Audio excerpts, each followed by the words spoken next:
Принято считать, что женщины в Османской империи жили в гареме беззаботно и проводили свои дни, ничем особо себя не обременяя. Они полностью зависели от своих хозяев, султана и валиде султан, и не имели по сути никаких прав. Сложно себе представить, например, что кто-то из женщин мог стать великим визирем или адмиралом. Еще сложнее себе вообразить женскую армию, участвующую в военной экспедиции наравне с султаном. Но, как показывает история, Османская империя знала не одну женщину-воина, которые сражались наравне с мужчинами и совершали подвиги не менее смелые и отчаянные, чем хорошо обученные солдаты. Давайте я про них вам коротко расскажу. Это перевернет ваше сознание.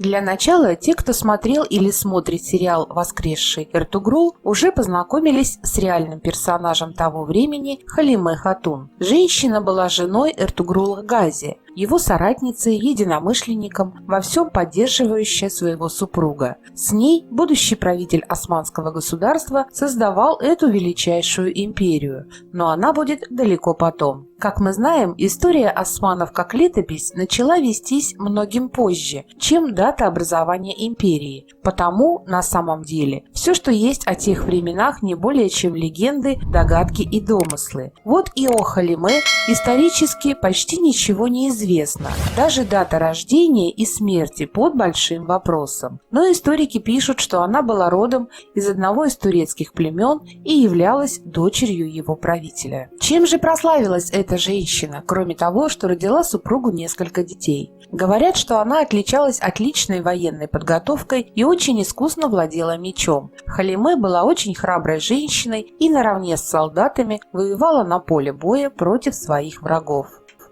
Эмир Айше была солдатом во времена Турецкой освободительной войны 1919 года. Женщина слыла храбрым и отважным воином настолько, что удостоилась медали независимости. Воевала вместе со своим мужем Мустафой, отлично стреляла из винтовки. Айше прожила тяжелую жизнь, а умерла уже в Турецкой республике в 1967 году. Уже многим позже, в старости, Айше говорила, что у нее осталось от жизни только два воспоминания. Это ее вечная борьба с собственной женственностью и медаль, которую ей повесил на грудь сам Ататюрк. Бейджи Шериф, она тоже герой Турецкой освободительной войны. Здесь была очень трагическая смерть. Девушкой она воевала наравне с мужчинами. Однажды Бейджи вместе с другими солдатами и штатскими людьми перевозили боеприпасы. На руках у нее был маленький сын. На улице стояла лютая зима. Женщина сняла с себя верхнюю одежду, свитер и укутала ими боеприпасы, чтобы они не отсырели,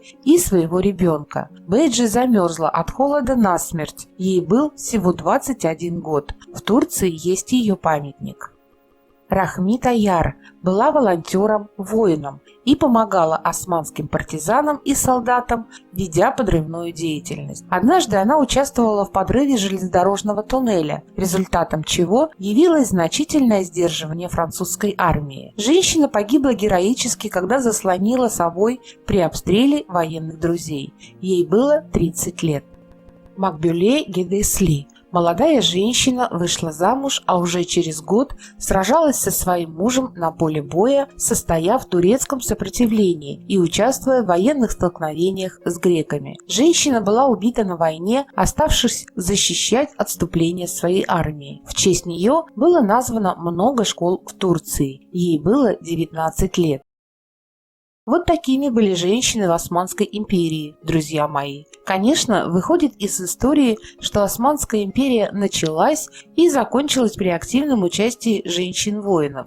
А вот что-то в середине таких же я как-то и не нашла. Может, кто из вас знает столь же отважных девушек-атаманок, которые не сидели в султанских гаремах, а сражались на поле боя как солдаты? Поделитесь с нами в комментариях.